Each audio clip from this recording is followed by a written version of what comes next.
The Fooling of Gylfi, Chapter 1, Gefjun's Ploughing. King Gylfi ruled the lands that are now called Svitjod, Sweden. Of him it is said that he gave to a wayfaring woman as a reward for the entertainment she had afforded him by her storytelling a ploughland in his realm, as large as 4 oxen could plough it in a day and a night. But this woman was of the Asa race. Her name was Gefjun. She took from the north, from Jotunheim, 4 oxen, which were the sons of a giant and her, and set them before the plough. Then went the plough so hard and deep that it tore up the land, and the oxen drew it westward into the sea, until it stood still in a sound. There Gefjun set the land, gave it a name, and called it Zeeland. And where the land had been taken away became afterward the sea, which in Sweden is now called Logren, the lake, the Malar Lake in Sweden. And in the Malar Lake the bays correspond to the capes in Zeeland. Thus Bragi, the old skald, Gefjun glad drew from Gylfi the excellent land Denmark's increase, so that it reeked from the running beasts. 4 heads and 8 eyes bore the oxen, as they went before the wide, robbed land of Grassy Isle. Chapter 2. Gylfi's Journey to Asgard.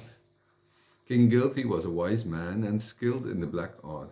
He wondered much that the Asa folk was so mighty in knowledge that all things went after their will. He thought to himself whether this could come from their own nature, or whether the cause must have been sought for among the gods whom they worshipped. He therefore undertook a journey to Asgard. He went secretly, having assumed the likeness of an old man and striving thus to disguise himself. But the Asas were wiser, for they see into the future, and foreseeing his journey before he came, they received him with an eye deceit. So, when he came into the burg, he saw there a hall so high that he could hardly look over it. Its roof was thatched with golden shields, as with shingles.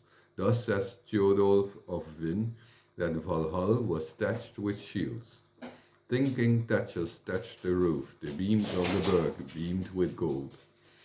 In the door of the hall, Gylfi saw a man who played with swords so dexterously that 7 were in the air at one time. That man asked him what his name was. Gylfi answered that his name was Gangleri, and that he had come a long way, and that he sought lodgings for the night. He also asked who owned the burg. The other answered that it belonged to their king. I will go with you to see him, and then you may ask him for his name yourself. Then the man turned and led the way into the hall.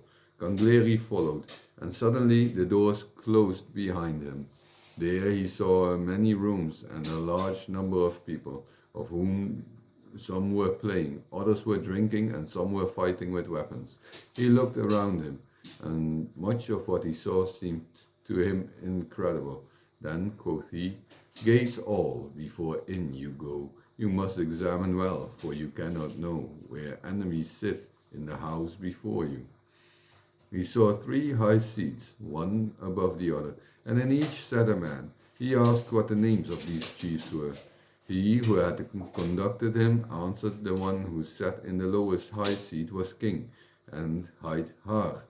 The one next above him, Jafnar, but the one who sat on the highest throne, Fride. Har asked the corner what more in his errand was, and added that food and drink was there at his service. As for all in Har's hall, Gangleri answered that the first would like to ask whether there was any wise man. Answered Har, You will not come out from here hale unless you are wiser. And stand now forth while you ask. He who answers shall sit. Chapter 3 of the Highest God.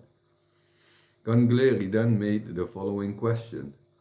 Who is the highest and oldest of all the gods? Made answer Har, Allfather he is called in our tongue, but in Asgard of old he has 12 names.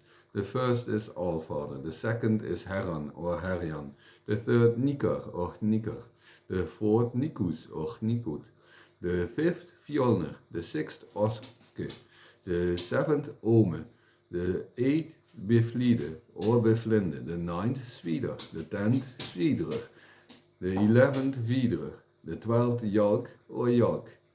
Gangleri asks again, where is this God? What can he do? What mighty works has he accomplished? Answered Har, he lives from everlasting to everlasting. He rules over this his realm and governs all things great and small. Then remarked Jafnar, he made heaven and earth, the air and all things in them. Friede added, what is most important, he made man and gave him a spirit which shall live and never perish, though the body may turn to dust and burn to ashes. All who live a life of virtue shall dwell with him in Gimle or Vingolf. The wicked, on the other hand, go to hell, and from her to Niflhel, that is, down into the 9th world. Then asked Gangleri, what was he doing before heaven and earth were made? Har gave answer, then was he with the frost giants. Chapter 4. The creation of the world. Said Gangleri, how came the world into existence, or how did it rise? What was before? Made answer to him, Har, thus it is said in the Vala's prophecy, it was time's morning, when there nothing was, nor sand, nor sea, nor cooling billows, earth there was not, nor heaven above. The Ginnungagap was, but grass nowhere. Jafnar remarked, many ages before the earth was made, Niflheim had existed, in the midst of which is the well called Vergelmir, whence flows the following streams: Svol, Guntro, Vorm, Fimbul, Tul, Slit and Rit, Silk and Ilk, Vit, Leit and Gjol, the last of which is nearest the gate of hell. Then added Friede, still there was before a world to the south which heeds Muspelheim. It is light and hot, and so bright and dazzling that no stranger who is not a native there can stand it. Surt is the name of him who stands on its border, guarding it. He has a flaming sword in his hand, and at the end of the world he will come and harry, conquer all the gods, and burn up the whole world with fire. Thus it is said in the Vala's prophecy. Surt from the south fares, with blazing flames, from the sword shines, the son of the war god. Rocks dash together, and the witches collapse. Men go the way to hell, and heavens are cleft. Said Gangleri, what took place before the races came into existence and men increased and multiplied? Replied Har, explaining that as soon as the streams that are called the Elivogs had come so far from their source that the venomous yeast which flowed with them hardened, and dust rust that runs from the fire and turned into ice. And when this ice stopped and flowed no more, then gathered over it the drizzling rain that arose from the venom and froze into rime, and one layer of ice was laid upon the other, clear into Ginnungagap. Then said Jafna, all that part of Ginnungagap that turns toward the north was filled with thick and heavy ice and rime, and everywhere within were drizzling rains and gusts. But the south part of Ginnungagap was lighted up by the glowing sparks that flew out of Muspelheim. Added Friede, as cold and all things grim proceeded from Niflheim, so that which bordered on Muspelheim was hot and bright, and Ginnungagap was as warm and mild as windless air. And when the heated blasts from Muspelheim met the rime, so that it melted into drops, then by the might of him who sent the heat, the drops quickened into life and took the likeness of a man, who got the name Ymir. But the frost giants call him Augurmir. Thus it is said that the short prophecy of the Vala, the lay of Hindla, all the Valas are from Vidolf descended, all wizards are of Wilmedes' race, all enchanters are sons of Svarthovde, all giants have come from Ymir. And on this point, when Vafthrudner the giant was asked by Gangrad, whence came Augurmir originally to the sons of the giants, thou wise giant, he said, from the Eilivox sprang drops of venom, and grew till a giant was made. Thence our race all descended, therefore are we also fierce. Then asked Angleri, how were the races developed from him? Or what was done so that more men were made? Or do you believe him to be God of whom you now speak? Made answer her, by no means do we believe him to be God. Evil was he and all his offspring, them we called frost giants. It is said that when he slept he fell into a sweat, and then there grew under his left arm a man and a woman, and of his feet begat with the other a son.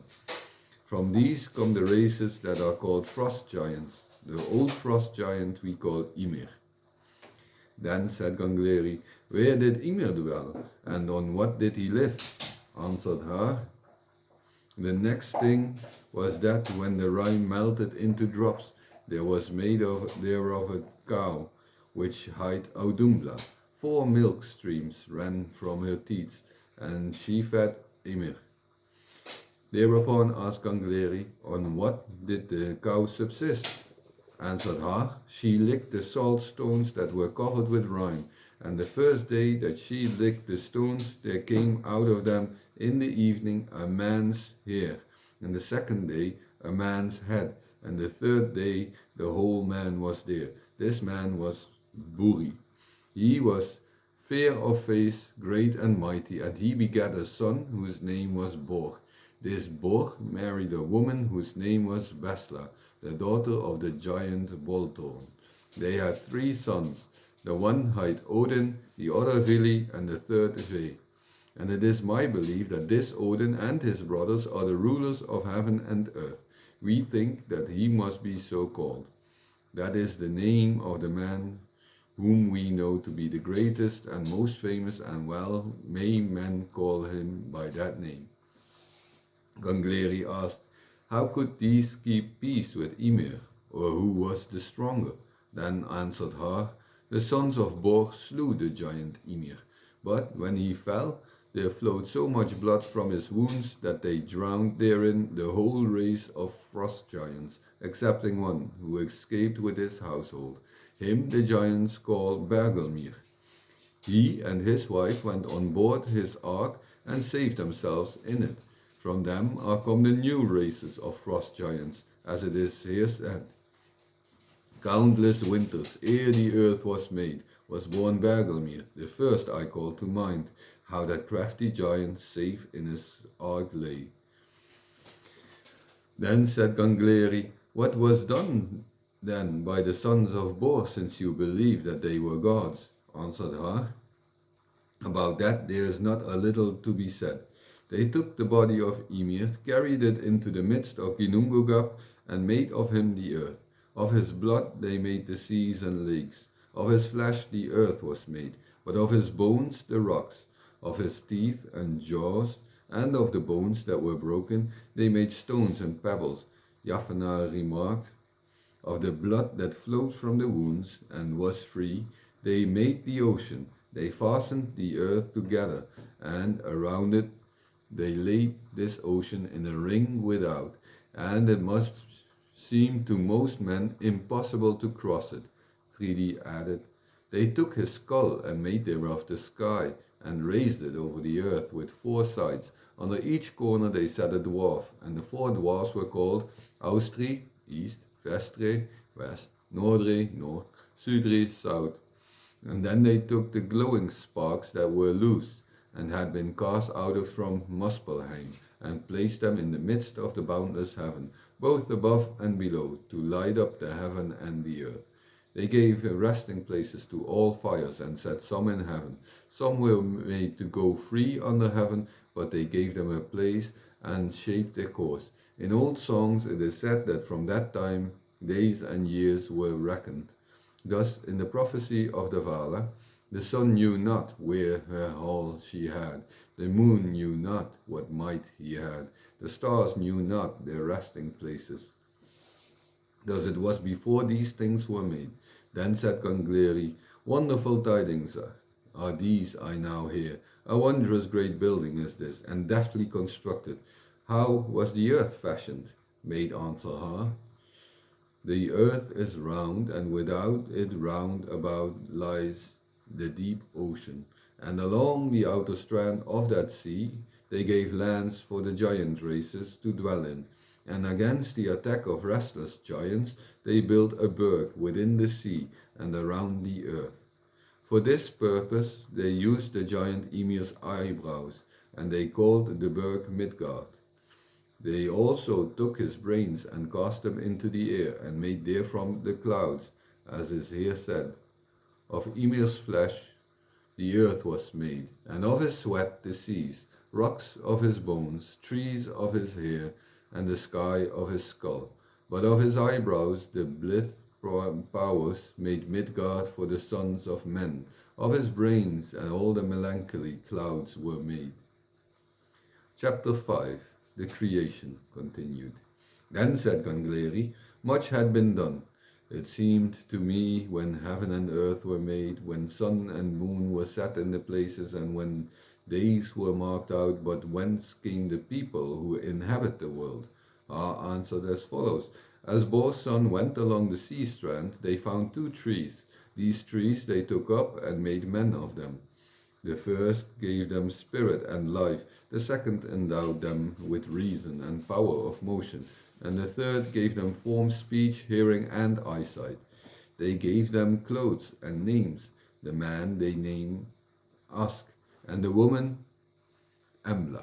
From them all mankind is descended, and a dwelling place was given them under Midgard. In the next place the sons of Bor made for themselves in the middle of the world a burg, which is called Asgard, and which we call Troy. There dwell the gods and their race, and hence were wrought many tidings and adventures both on earth and in the sky. In Asgard is a place called Hlidskjalf, and when Odin seated himself there in the high seat, he saw over the whole world and what every man was doing, and he knew all things that he saw.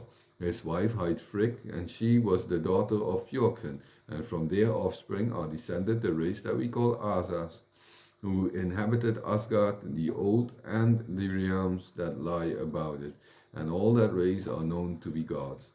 And for this reason Odin is called Allfather, and that is the father of all the gods and men, and of all the things that were made by him and by his might.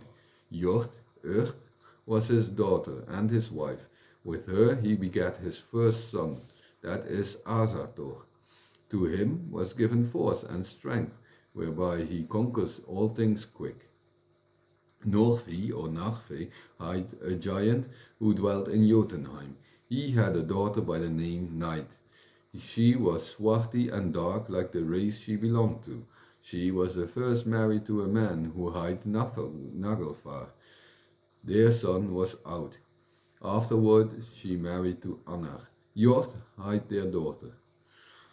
Her last husband was Delling, Daybreak, who was of the Asa race. Their son was Day, who was light and fair after his father. Then took Allfather Night and their son Day, and gave them 2 horses and 2 cars, and set them up in heaven to drive around the earth, each in 12 hours by turns.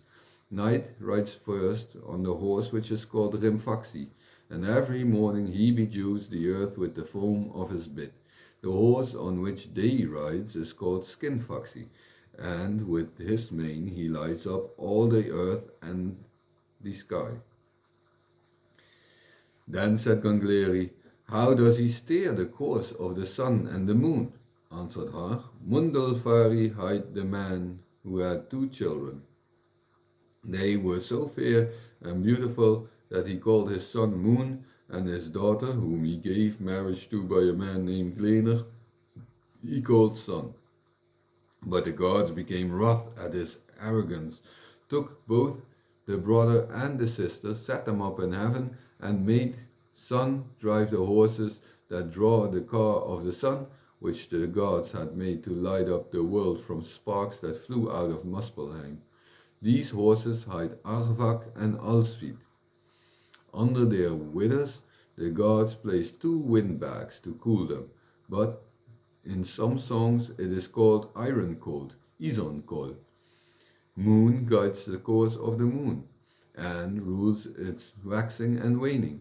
He took from the earth two children who hied Bil and Huki, as they were going from the well called Birgir, and were carrying on their shoulder the bucket called Sagar and the pole Simon.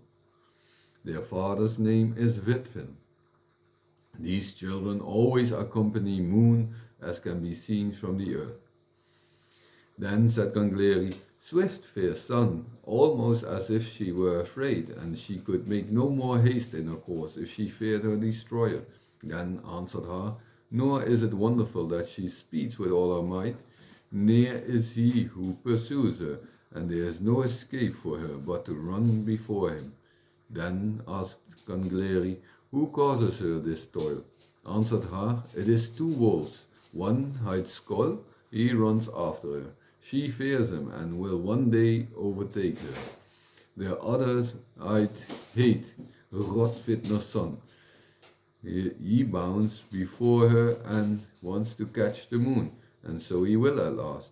Then asked Gangleri, "Whose offspring are these wolves?" Said Har, "A hag dwells east of Midgard, in the forest called Jarnzed, the Ironwood, where reside the witches called Jarnvidjes. The old hag gives birth to many giant sons, and all in wolf's likeness. Thence come these two wolves. It is said that of this wolf race, one is the mightiest, and is called Moongarm, Manegam. He is filled with the lifeblood of all dead men. He will devour the moon and stain the heavens and all the sky with blood. Thereby the sun will be darkened, and the winds will blow wild, and roar hither and thither, as it is said in the prophecy of the Vala. In the east dwells the old hag, in the Jarnveld forest, and brings forth there Fenrir's offspring. There comes of them all one the worst, the moon's devourer, in a troll's disguise. He is filled with the lifeblood of men doomed to die. The seeds of the gods he stains with red gore. Sunshine grows black, the summer thereafter. All weather gets fickle. Know you yet or not? Then asked Gangleri, "What is the path from earth to heaven?" Har answered, laughing, "Foolishly do you now ask. Have you not been told that the gods made a bridge from earth to heaven which is called Bifrost? You must have seen it. It may be that you call it the rainbow. It has 3 colors. It is very strong and made with more craft and skill than any other structures. Still, however strong it is, it will break when the sons of Muspel come to ride over it. And then they will have to swim their horses over great rivers in order to get on." Then said Gangleri, "The god did not, it seems to me, build that bridge honestly. If it shall be able to break to pieces, since they could have done so, had they desired." Then made answer Har, "The gods are worthy of no blame for this structure. Bifrost is indeed a good bridge, but there is no thing in the world that is able to stand when the sons of Muspel come to the fight." Chapter 6. The first works of the Asas, the Golden Age. Then said Gangleri, "What did Allfather do when Asgard had been built?" Said Har, "In the beginning he appointed rulers in a place in the middle of the burg, which is called Idavold, who were to judge with him the disputes of men and decide the affairs of the burg. Their first work was to erect a court, where there were seats for all the 12, and besides a high seat for the Allfather. That is the best and largest house ever built on earth, and is within and without like solid gold. This place is called Gladsheim. Then they built another hall as home for the goddesses, which is also very beautiful mansion, and is called Vingolf. Thereupon they built a forge, made hammer, tongs, anvil, and with these all other tools. Afterward they worked in iron, stone, and wood, and especially in that metal which is called gold. All their household wares were of gold. That age was called the Golden Age, until it was lost by the coming of those women from Jotunheim. Then the gods set themselves in their high seats and held council. They remembered how the dwarfs had quickened in the mold of the earth, like the maggots in flesh. The dwarfs, they got the understanding and likeness of men, but still had to dwell in the earth and in rocks. Motsogner was one dwarf and Durin another. So it is said in the Vala's prophecy. Then went all the gods, the all holy gods, on their judgment seats, and thereon took counsel, who should the race of dwarfs create. From the bloody sea and from Blaine's bones, and the likeness of men, made they many dwarfs in the earth, as Durin said, and these, says the Vala, are the names of the dwarfs.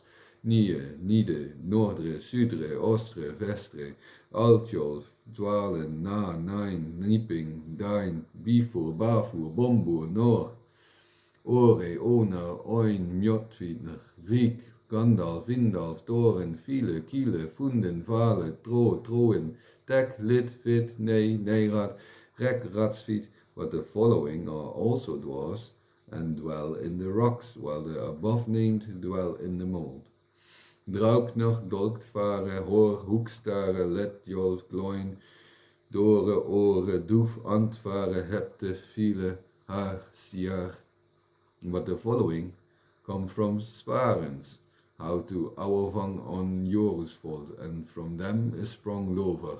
Their names are Skirfer, Virfer, Skafid, Alf, Inge, Eikingsglande, Val, Froste, Fiet, and Ginner.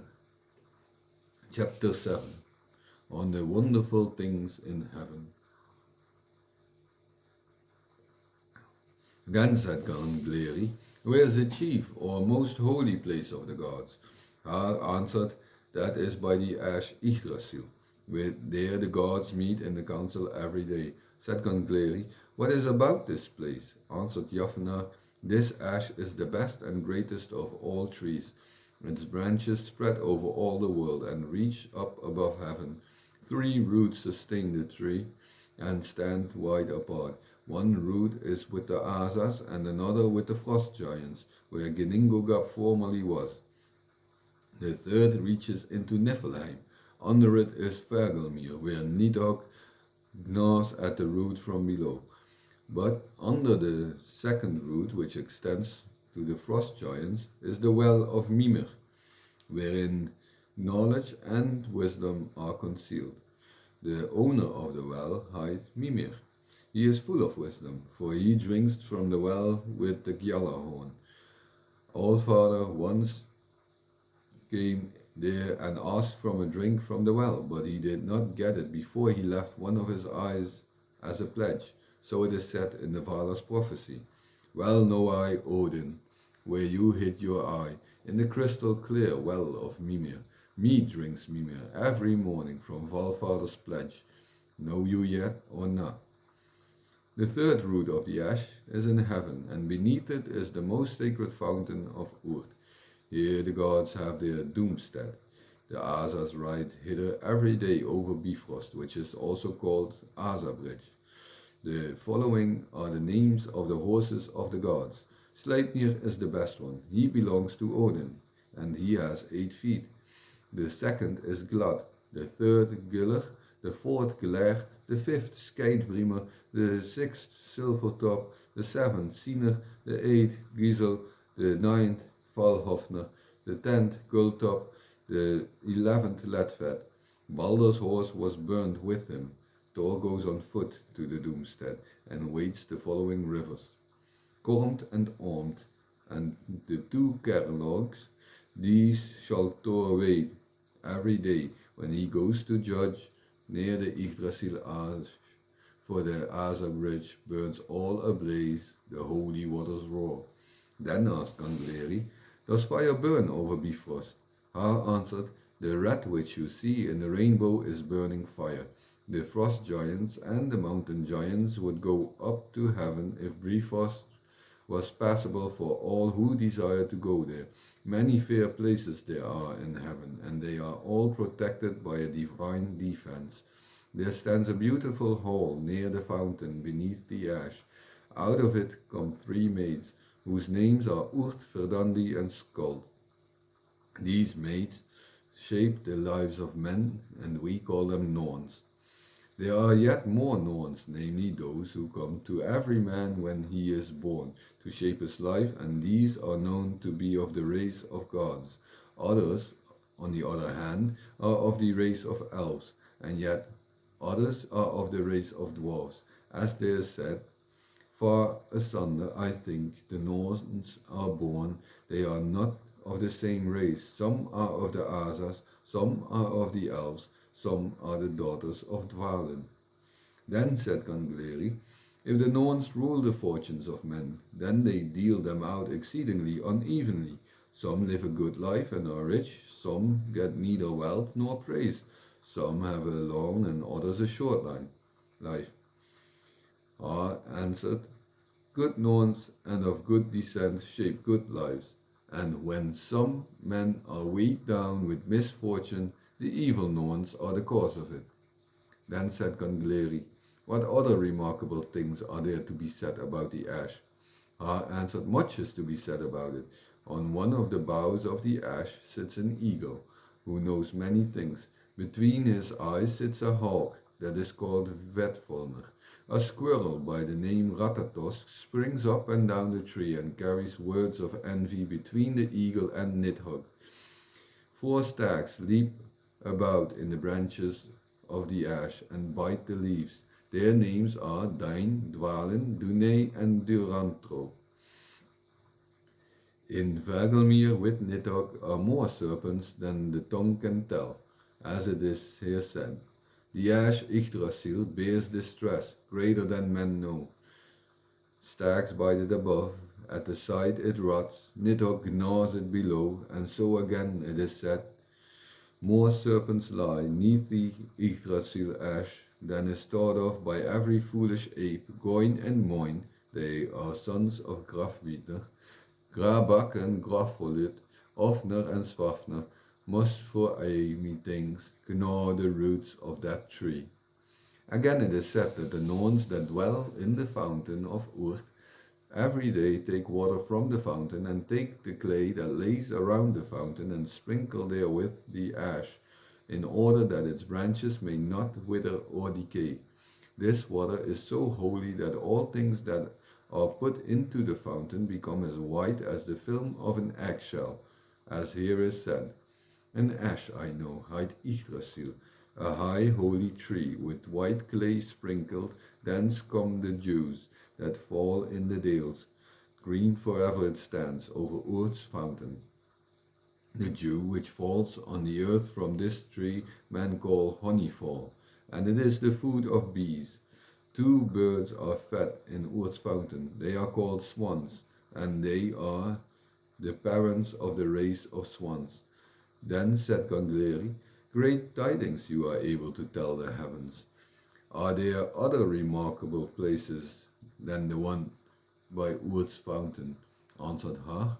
There are many magnificent dwellings. One is called Alfheim.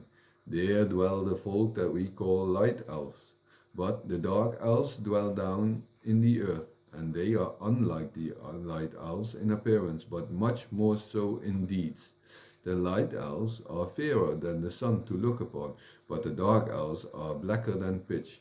Another place is called Breidablik, and no place is fairer. There is also a mansion called Glitner, of which the walls and pillars and posts are of red gold, and the roof is of silver. Furthermore, there is a dwelling by the name Himinbjorg, which stands at the end of heaven, where the Bifrost bridge is united with heaven. And there is a great dwelling called Valaskjalf, which belongs to Odin. The gods made it and thatched it with sheer silver. In this hall is the high seat, which is called Lidskjalf. And when Allfather sits in this seat, he sees over all the world. In the southern end of the world is the palace, which is the fairest of all and brighter than the sun. Its name is Gimli. It shall stand when both heaven and earth shall have passed away. In this hall the good and the righteous shall dwell through all ages. Thus says the prophecy of the Father, a hall I know standing, than the sun fairer, than gold better, Gimli by name. There shall good people dwell, and forever delights enjoy. Then said Gangleri, who guards this palace, when Surt's fire burns up heaven and earth? Har answered, it is said that to the south and above this heaven is another heaven, which is called Antlang. But there is a third, which is above these, and is called Vidbleim. And in this heaven we believe this mansion Gimli to be situated, but we deem that the light elves alone dwell in it now. Chapter 8. The Asas. Then said Gangleri, whence come the wind? It is so strong that it moves great seas and fans the fires to flame, and yet strong as it is, it cannot be seen. Therefore it is wonderfully made. Then answered Har, that I can tell you well. At the northern end of the heaven sits a giant, who hight Rasvelg. He is clad in an eagle's plumes, and when he spreads his wings for flight, the winds arise from under them. Thus it is there said, Rasvelg hight he who sits at the end of heaven, a giant in eagle's disguise. From his wings, they say, the wind does come over all mankind. Then said Gangleri, how comes it that summer is so hot, but the winter is so cold? Har answered, a wise man would not ask such a question, for all are able to tell this. But if you alone have become so stupid that you have not heard of it, then I would rather forgive you for asking unwisely once, than that you should go any longer in ignorance of what you ought to know. Svasut is the name of him who is the father of summer. He lives such a life of enjoyment that everything that is mild is from him called sweet, Svaslicht. But the father of winter has two names, Vindloon and Vindsval. He is the son of Vasat, and all that race are grim and of icy breath, and winter is like them. Then asked Gangleri, which are the Asas in whom men are bound to believe? Har answered him, 12 are the divine Asas. Jafnhar said, no less holy are the Asinjas, the goddesses, nor is their power less. Then added Thride, Odin is the highest and the oldest of the Asas. He rules all things, but the other gods, each according to his might, serve him as children of a father. Frigg is his wife, and she knows the fate of men, although she tells not thereof, as it is related that Odin himself said to Asa Loki, mad are you, Loki, and out of your senses. Why do you not stop? Fortunes all, methinks, Frigg knows, though she tells them not herself. Odin is called Allfather, for he is the father of all the gods. He is also called Valfather, for all who fall in fight are his chosen sons. For them he prepares Valhall and Vingolf, where they are called Einarjers, the heroes. He is also called Hunger God, Hapta God, Pharma God, and he gave himself still more names when he came to King Geirrod.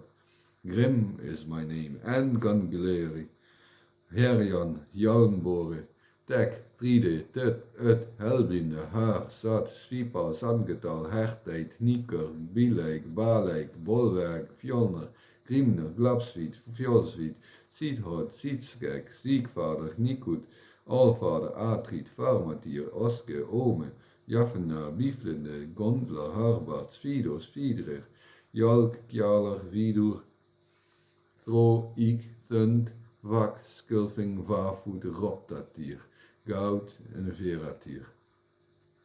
Then said Gangleri, a very great number of names you have given him, and this I know forsooth, that he must be a very wise man who is able to understand and decide what chances are the causes of all these names.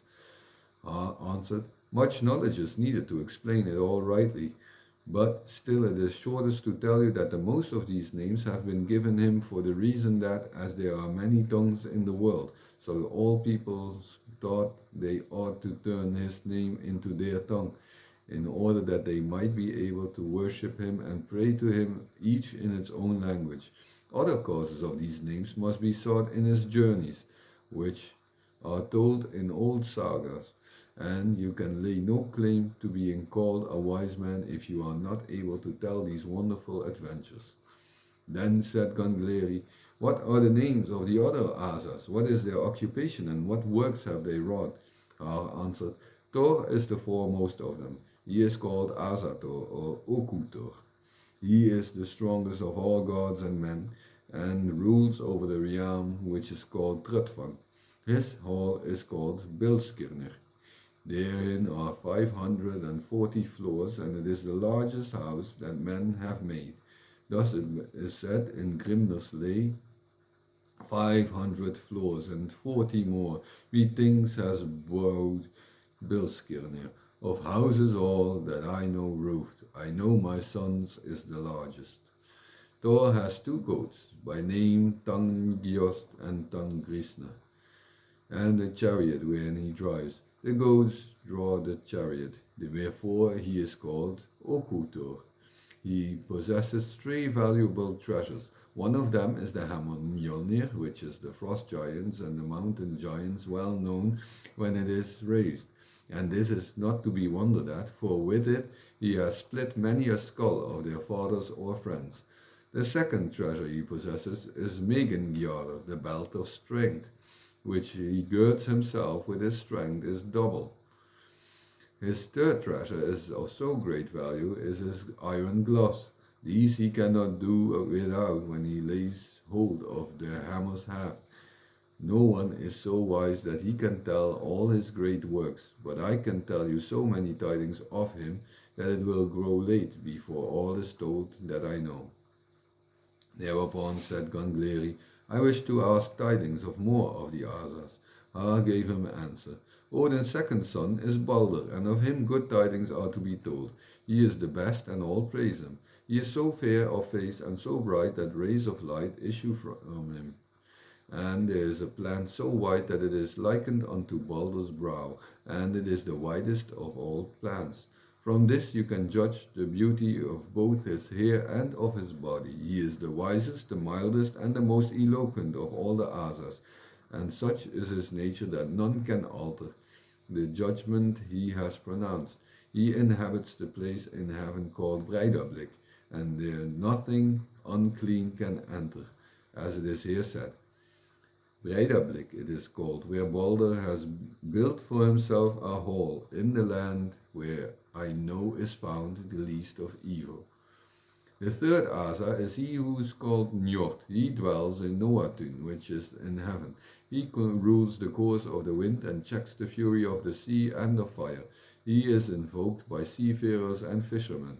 He is so rich and wealthy that he can give broad lands and abundance to those who can call on him for them. He was fostered in Vanaheim, but the Vans gave him as a hostage for the gods, and received his stead as an Asa hostage the god whose name is Honor. He established peace between the gods and Vans. Njord took to wife Skadi, a daughter of the giant Thiassi. She wished to live where her father had dwelt, that is, on the mountains in Trimheim. Njord, on the other hand, preferred to be near the sea. They therefore agreed to pass 9 nights in Trimheim and 3 in Noatun. But when Njord came back from the mountain to Noatun, he sang this. Weary am I of the mountains, not long was I there. Only 9 nights the howl of the wolves methought sounded ill to the song of the swans. Skadi then sang this. Sleep I could not on my sea-strand couch, for the scream of the sea-fowl there wakes me, as he comes from the sea, every morning the mew. Then went Skadi up the mountain and dwelt in Trimheim.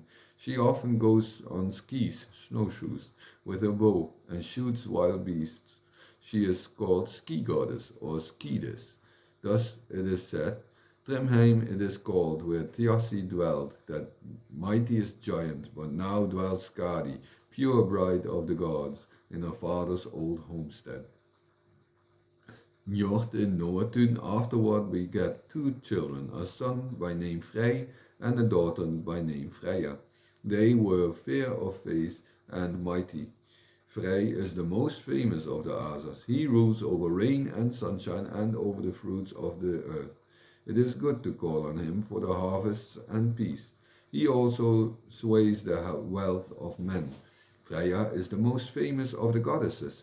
She has in heaven a dwelling which is called Folkvang, and when she rides to battle, one half of the slain belong to her and the other half to Odin, as is here said. Folkvang it is called, and there rules Freya. For the seats in the hall half of the slain she chooses each day, the other half is Odin's. Her hall is Sesrimner, and it's the large and beautiful. When she goes abroad, she drives in a car drawn by two cats. She lends a favorable ear to men who call upon her, and it is from her name the title has come that women of birth and wealth are called Freur. She is fond of love ditties, and it is good to call on her in love affairs. Then said Gangleri, of great importance of these Asas seem to be to me, and it is not wonderful that you have great power, since you have such excellent knowledge of the gods and know to which of them to address your prayers on each occasion. Well, what other gods are there? Har answered, there is yet an Asa whose name is Tyr. He is very daring and stout-hearted. He sways victory in war, wherefore warriors should call on him. There is a saw that he who surpasses others in bravery and never yields is Tyr strong. He is also so wise that it is said of anyone who is especially intelligent that he is Tyr learned. A proof of this daring is that when the Asas induced the wolf Fenrir to let himself be bound with the chain Gleipnir, he would not believe that they would loose him again until Tyr put his hand in his mouth as a pledge. But when the Asas would not loose the Fenris wolf, he bit Tyr's hand off at the place of the wolf's joint, the wrist, Icelandic Útliðr. From that time Tyr is one-handed, and he is now called a peacemaker among men. Bragi is the name of another of the Asas. He is famous for his wisdom, eloquence, and flowing speech. He is a master skald, and from him songcraft is called brag, poetry, and such men or women as distinguish themselves by their eloquence are called bragmen and bragwomen. His wife is Idun. She keeps in a box those apples of which the gods eat when they grow old, and then they become young again, and so it will be until Ragnarok, the twilight of the gods. Then said Gangleri, of great importance to the gods it must be, it seems to me, that Idun preserves these apples with care and honesty. Har answered and laughed. They ran a great risk on one occasion, whereof I might tell you more, but you shall first hear the names of more Asas. Heimdall is the name of one. He is also called the White Asa. He is great and holy, born of 9 maidens, all of whom were sisters. He hight also Hallinskide and Gudentannen, for his teeth were of gold. His horse hight Goldtop. He dwells in a place called Himmenbjörg, near Bifrost. He is the ward of the gods and sits at the end of heaven, guarding the bridge against the mountain giants. He needs less sleep than a bird, sees in 100 miles around him, and as well by night as by day. He hears the grass grow and the wool on the backs of the sheep, and of course all things that sound louder than these. He has a trumpet called the Gjallarhorn, and when he blows it, it can be heard in all the worlds. The head is called Heimdall's sword. Thus it is here said, Himmenbjörg it is called, where Heimdall rules, over his holy halls. There drinks the ward of the gods in his delightful dwelling, glad the good mead. And again, in Heimdall's song, he says by himself, Son I am of maidens 9, born I am of sisters 9. Hodel hight one of the Asas who is blind, but exceedingly strong, and the gods would wish that this Asa was never needed to be named, for the work of his hand will long be kept in memory both by gods and men. Vidar is the name of the silent Asa. He has a very thick shoe, and he is the strongest next after Thor. From him the gods have much help in all hard tasks. Ale or Vale is the son of Odin and Rind. He is daring in combat and a good shot. Uller is the name of one who is a son of Sif and the stepson of Thor. He is so good an archer and so fast on his skis that no one can contend with him. He is fair of face and possesses every quality of a warrior. Men should invoke him in single combat. Forseti is the son of Balder and Nanna, Neb's daughter. He has in heaven the hall which hides Glitner. All who come to him with disputes go away perfectly reconciled. No better tribunal is to be found among gods and men. Thus it is here said, Glitner hight the hall on gold pillars standing and roofed with silver. There dwells Forseti throughout time and settles all dispute.